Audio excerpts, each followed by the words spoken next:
listening to Power Producers Shop Talk, where we are refining and redefining the sales game by equipping you with the tools you need to differentiate yourself in the marketplace. Well, it's like when we audit the mod with Logic and give them the action items that they're going to use to lower their total cost of risk. Tactical skills that will help you provide deliverable value to your clients and prospects. Technology is not an expense, it's an investment. Look at what Think HR has done for our clients and even our team. It's an amazing product, and I'm so thankful we have that. And action items that you can provide to take your prospects and clients to the next level. Things are changing for us in 2021. Not all big business anymore. Now that we have CoverWallet on our team, it's amazing that we're going to be able to write small business profitably. This is Power Producer Shop Talk. Production redefined. Are you ready to feel the power?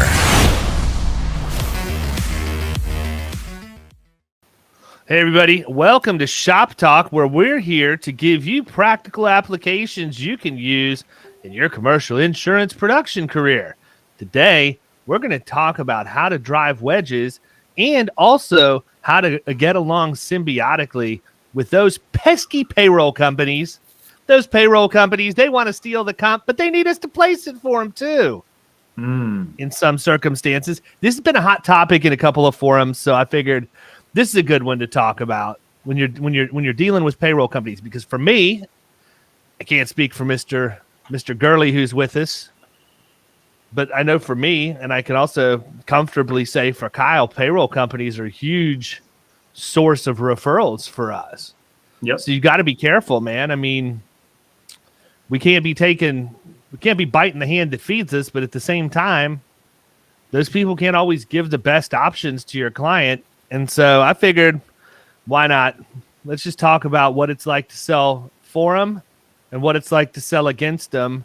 And I think that's pretty practical information people can take and immediately use to generate business in their book.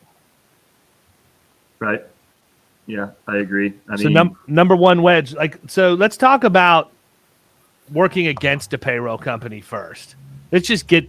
I think when I wrote a blog post on this yesterday, and I think that when I started going into the negative, like how you work against them, I believe the comment I made was, let's get this nasty savagery out of the way at the beginning. So let's get the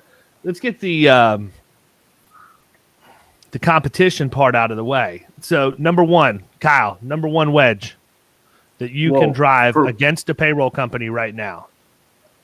Well, for one, I mean, they're not licensed insurance agents. They're not going to be able to provide any type of support in the event of a claim, to the level that an independent agency like ourselves or much of our listeners are going to be able to do. Yeah, we don't have claims. We've never had a problem with it, so that's really not a big deal for us. Well, it's not a big deal until it is, until you have one. I mean, that's like that response is always hilarious to me. You sound like my father-in-law right now. Oh, I haven't had a claim in 30 years. Okay, dude. Just wait till one of your containers falls in the ocean. Yeah, I mean, the number one thing that I always see on policies that are done through payroll companies is it's missing every credit under the sun. There's never a dividend. And they get zero support at audit. So those are about 6 things, or 3. Never been good at math. Yeah, no, I mean, I think the whole audit thing makes sense, right? Because they're auditing, they're on pay as you go, but what does that have to do with subcontractors? It has nothing to do with subcontractors. Right. So, okay, you're not getting any support at audit. Gurley's a big proponent of support at audit, but I mean, the dividend piece makes sense, but being devil's advocate, that doesn't necessarily play across the country because not every state offers dividends. But that being said, we don't have lost cost multipliers here in Florida that affect the rates like they do in other states. And that could be a huge one, right? So, one of the things I think of right out of the box is, how big are these companies? Are they big enough to have a mod?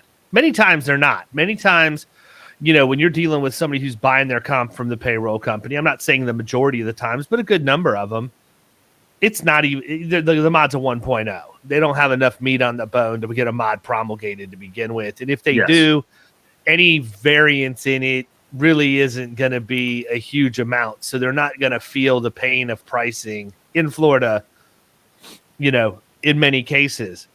But there are those that do have mods, and they have mods higher than one.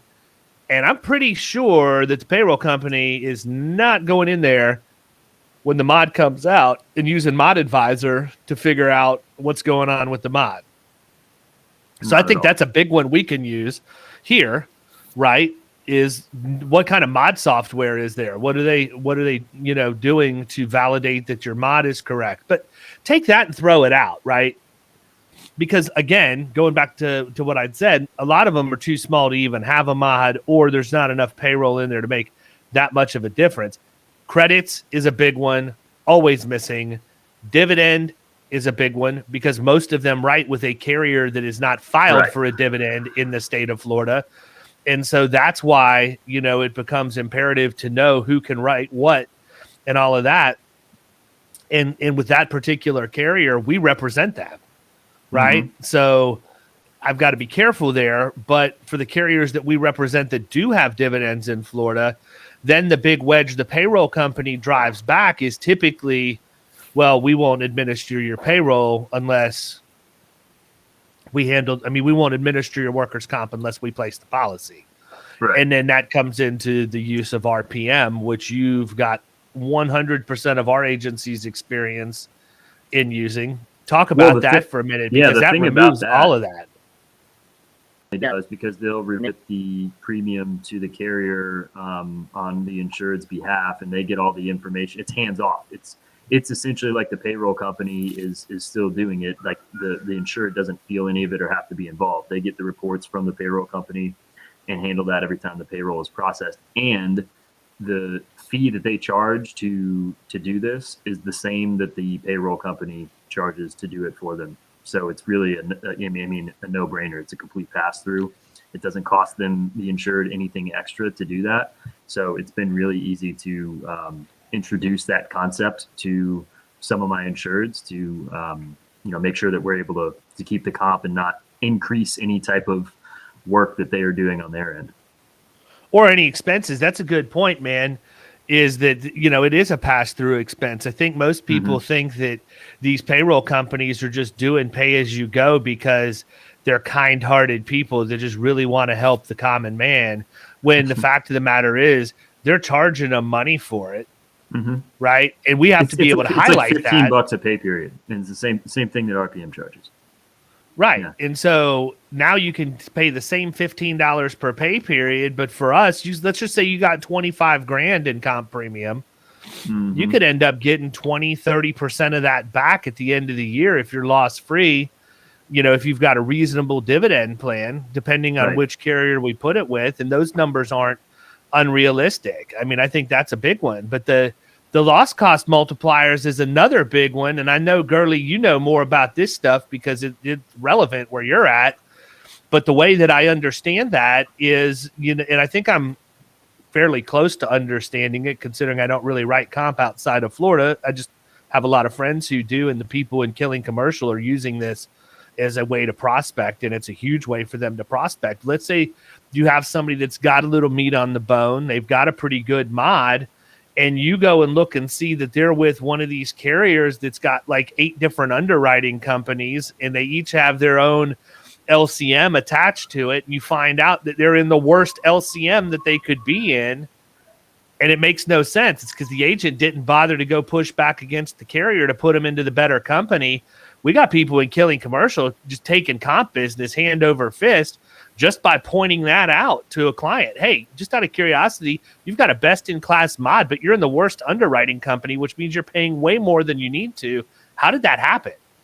So that's actually a really important thing to bring up, because I was talking recently to an underwriter about this very thing, and you got these published base rates, and then you multiply those rates times the LCM to get the rate, right? And so we were talking about this, and in one particular class code, in the worst possible writing company they had, the rate was like $9, okay? But in the best possible writing company they had, the rate was $3. And so to your point, absolutely, all this stuff is filed with the state. And in fact, used to in Georgia, you could look up every single rate from every single carrier. They had it published. I think you can still get it. You may have to request it. But you could go in and you could pick an insurance company that has all these different writing companies, and you could see what their rate was on every single tier that they had filed. And the other thing that you can do that I don't think that payroll companies pay attention to, at least in, I know Florida's a little bit different, but like where we are, I talk a lot about how much credit do you have versus how much credit is available. I mean, because you can look on these policies and you can see that, hey, they're with XYZ national carrier, and those national carriers may only be filed for 15% credit, and they'll have 5% on there. Well, I know that there are other carriers out there that are filed for, let's say 40% credit, and I think that a lot of times these payroll companies, they don't pay attention to that kind of stuff because they're not in the business of workers' compensation. Yeah, they don't know it. Yeah. Right.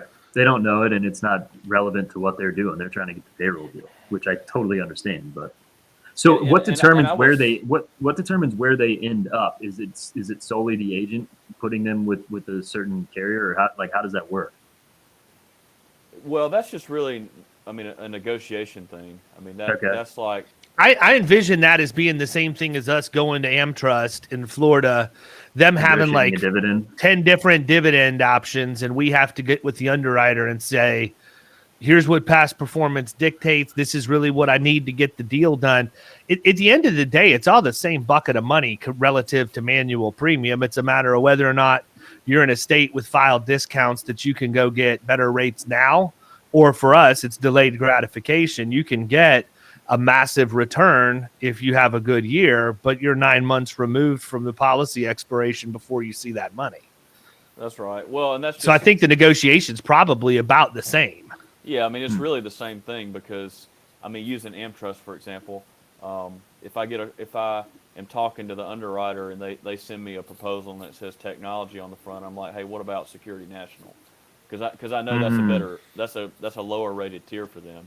And it can make a significant difference. And big shout out to AmTrust. I'm so thankful they asked me to be part of the AmTrust Inspired program. I'm going to make a really cool commercial with them and one of my clients next week. So nice. Big shout out to them. Thank them for that. But that's just an example. And every single carrier has that. And the thing is, every carrier, they have that one special tier, that secret thing that they don't tell anybody about, that they pull out every now and again, and they'll put your account in that, and then it's kind of like game over.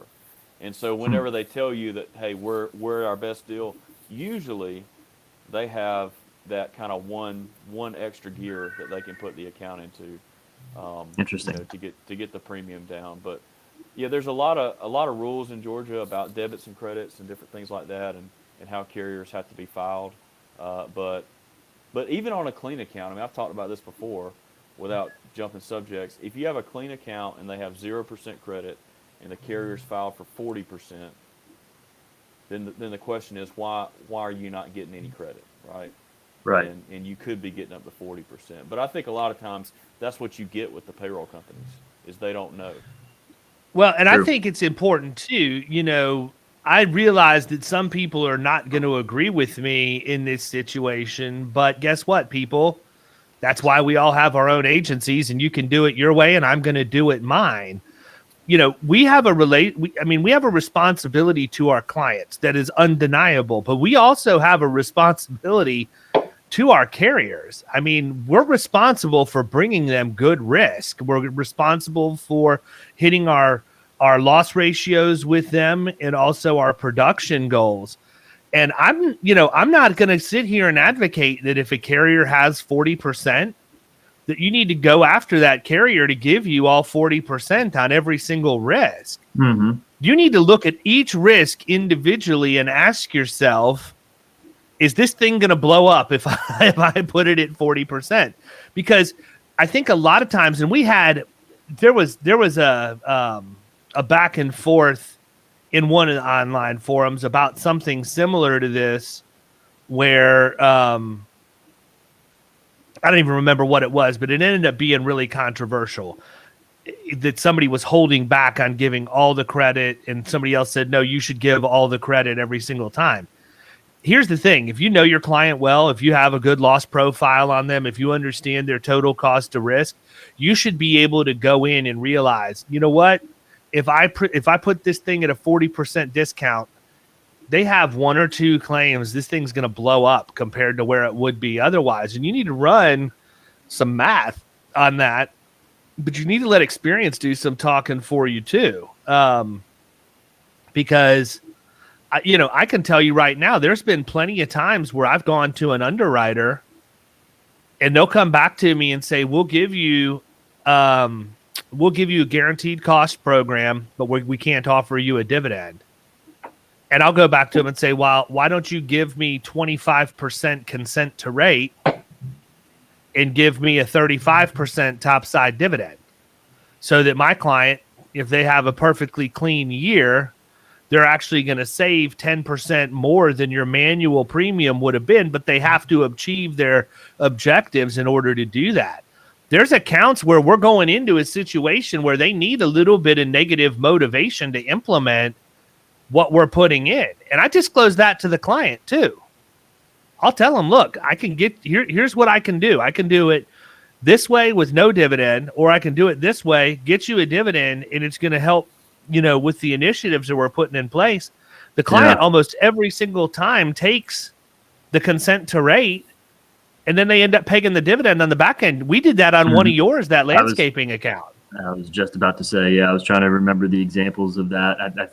I don't know. But that one was a unique situation because they had no coverage for 30 days. They didn't even know they had been canceled. They did have a claim or two the year before, so we weren't going to get terms of all of those things.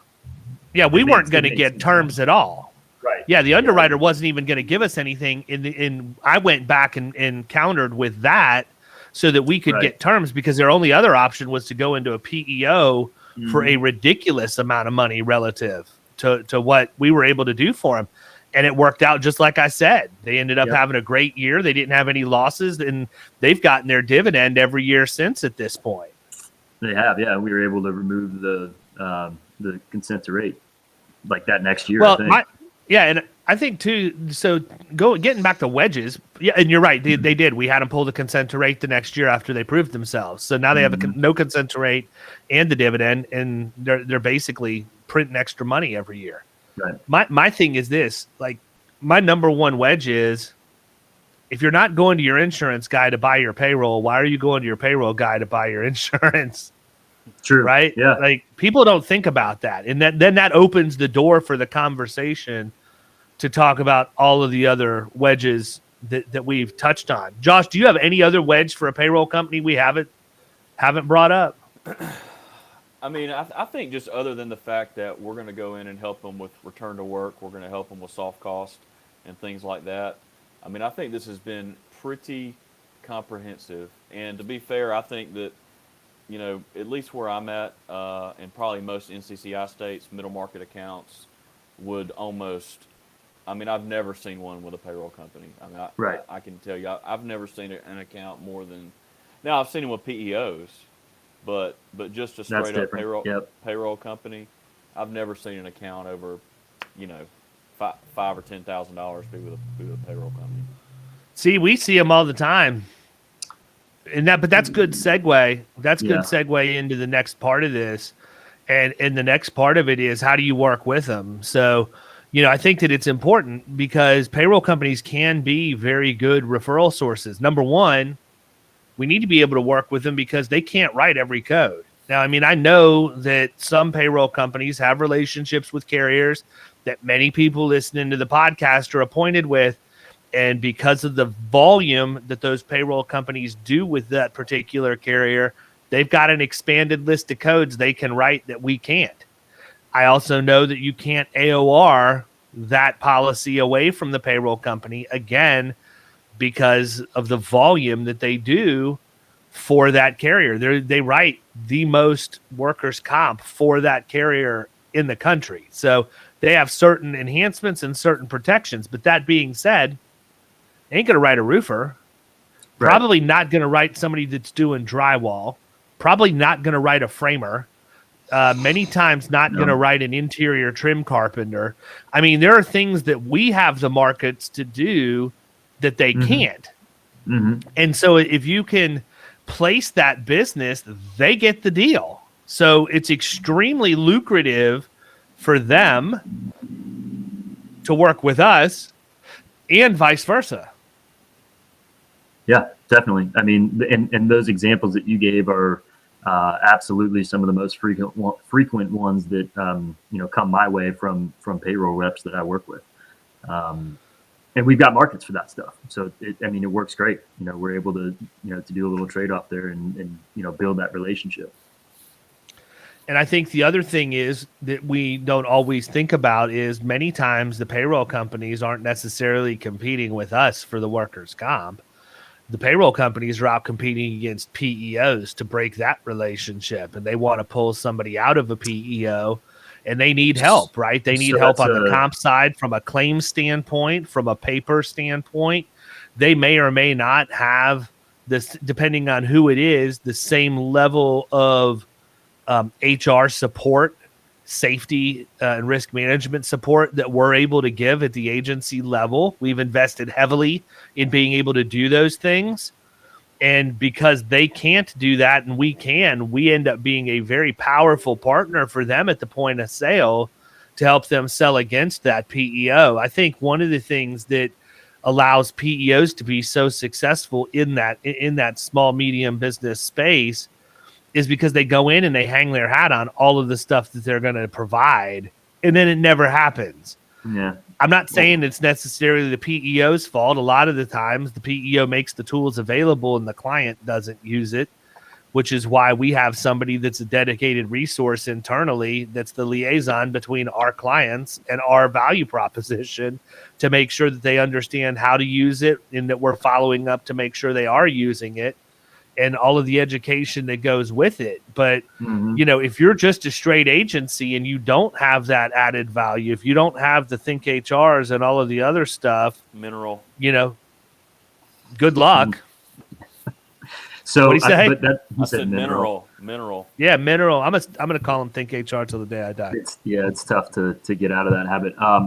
You bring up something that's a good point though. There, working with the payroll reps to kind of snag some of this PEO business. There's been a number of times in the past where I'll work with some of my better payroll reps that refer a decent amount of business over, and I will just send them a prospect list that I have of 50 PEO clients that are coming up for renewal in whatever month, or whatever we decide that we're going to go after, and I'll let them just call them and set up the appointment, and they'll talk about the payroll piece, and I'll talk about all the value adds that we're going to do in relation to the comp, and it's actually worked pretty well. So that's something a little bit outside of the box that I don't think a lot of people do very frequently, but it's super easy, and they're the ones calling and setting up the appointment. I don't even have to do it. Yeah, no, I a lot of people don't want to network with payroll people or go back and forth with them to try and collaborate on deals, when the fact of the matter is, for me, it's always been a great referral source. And look, even if the comp is not a tremendously large amount, by the time you round out the other lines, it's pretty hard pressed you're not going to get a $5,000 revenue account from these deals. Pretty rare. It's not going to be at least $5,000. Kyle, I just wrote that down, my friend. That is actually a great strategy that I'm embarrassed to say I have never tried, but I'm going to try it now. Well, there you go. Do it, man. It's easy. You need to pass that off to your boy Agar up there. I know. Listen, I'm over here, and I've got Salesforce pulled up on the other screen, and I'm looking to see how many calls Mr. Agar has made this morning, and he'll probably kill me for talking about this on the podcast, but Mr. Agar... That's all right. The age of accountability for Agar started on August 1st. That is very true. Hey, Brandon, no worries, man. The whole country's watching you. No pressure. Hey, well, it all started with him reaching out to you, and then he ends up working for me. So he basically opened himself. That's what I call the Tom Sawyer. he opened himself up to this. So, but he's actually made some calls this morning. So, good for him. He's made 11 calls so far. We spent the first 4 days of his employment getting him set up, getting him on all the systems, getting all the HR stuff done, and he's made 11 calls this morning so far. So good for him. There you go. I'll check in You know with what? him when this is over. And We've had this weird thing, this weird phenomenon just start happening for no reason, and I asked Kyle to make sure he addresses it immediately with Marvin. But It's already been done. I'm almost wondering if, like, is Marvin an avatar for just whatever random VA we have calling for us, and we'll never know because they're on the other side of the world? And the reason I say that is, like, things go in spurts and it just gets weird all of a sudden for no reason. But, like, in the last 3 or 4 days, I have had no less than a half a dozen phone calls come to my number, and it's somebody saying, I was told to call this number about workers' comp. Yes. So I'll tell you exactly what the deal is with that is I emailed him this morning after I was able to get away from Nash down there, who, by the way, I'm sure you can hear it sounds like mini-me screaming down there. He's like, oh, he's just crushing it. Yeah. And by the way, can I just say that I prefer my Marvin not to think for itself. so I want my Marvin just to follow directions. That's it. Well, he was like, I only do that when the people I talk to insist to get a voicemail instead, or if I've called them multiple times already, but it just goes to their voicemail. I give the extension number of the company owner on HubSpot, and then I tell them we want to have a brief call with them about their workers' comp renewal. Our firm specializes in helping with the workers' comp. But here's a problem, Marvin. We don't know. We don't know these people are calling us. Right. I was like, it puts us at a massive 4 fighting disadvantage kids because if they call back, we have no idea who they are or anything about their company. It makes for an extremely awkward conversation.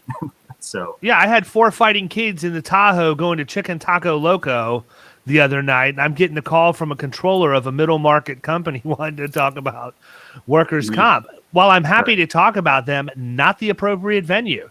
No, I'm with you. So that should be David. Nipped in the bud there. So I set up a call to talk with him next week on Wednesday. Anyways, we hired a VA at our office, but it's in personal lines, and her name is Sashka, and I just like saying the name Sashka. She lives in Macedonia.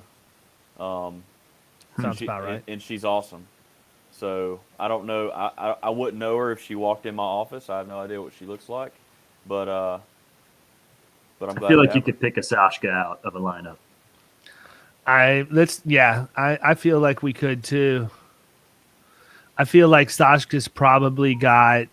I feel like she's goth. Actually, I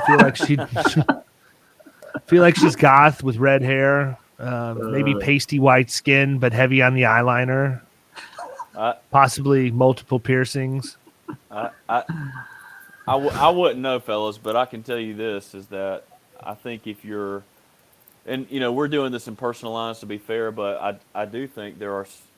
Before we ever hired a VA, I was very skeptical of the VA thing, but now that we have one, I mean, I really enjoy what she does for us, and she does all of our personal lines quoting, and that's just allowing our ladies in personal lines to work their expiration list and really go for it on that side. So who knows? Maybe we'll have a Marvin soon calling for us.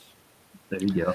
I can't wait until the first time one of your legacy personal lines ladies walks in with like thigh-high boots with zippers and hooks all over them, just like Sashka wears.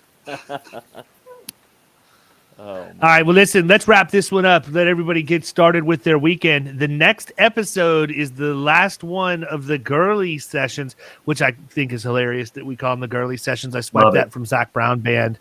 Zach Brown Band had the Grohl sessions. So with Dave Grohl, so I figured we could. Gurley sessions are way better. Can I say one thing about Zach Brown? Is that okay? Sure. Yeah, hold on, but we're going to talk about niche marketing and building a niche in the next episode at a very surface level, because you got a big announcement that we're going to make at the end of that one. Sweet. Well, hey, Zach Brown, let me tell you this. He used to play every single Thursday night at the Main Street Mansion in Carrollton, Georgia, and he is the perfect example of a person that just went to work every single day. And never quit. And he never quit. And he never quit. Like all those songs, Toes in the Water, Chicken Fried, all those songs that became these massive hits for this guy. He was playing these songs back in 2003 at the Main Street Mansion in Carrollton, and there was like 15 people there. Right. And everybody, and like I was like trying to rip these songs off of Napster and stuff like that back then, and you couldn't even find Napster. So I'm Napster just telling and LimeWire, hell yeah. LimeWire. Kazaa. Yeah, What about Kazaa? That was crazy. I got so many viruses from that. I got enough viruses off of LimeWire. I didn't need to go anywhere else for my file sharing services. All I'm telling you is Zach Brown, he put in the work. Still does. Still does. By far the best live concert I've ever been to. Every time I go, like, they pride themselves on putting on a ridiculous show, and they do. And the musicianship, that just the technical ability that his band has is insane. Like, if you just look at it from a raw technical music perspective, these guys are like the masters of their craft, every single one of them. It's nuts. So anyhow, we're done for this episode of Shop Talk. Everybody have a good weekend. See ya.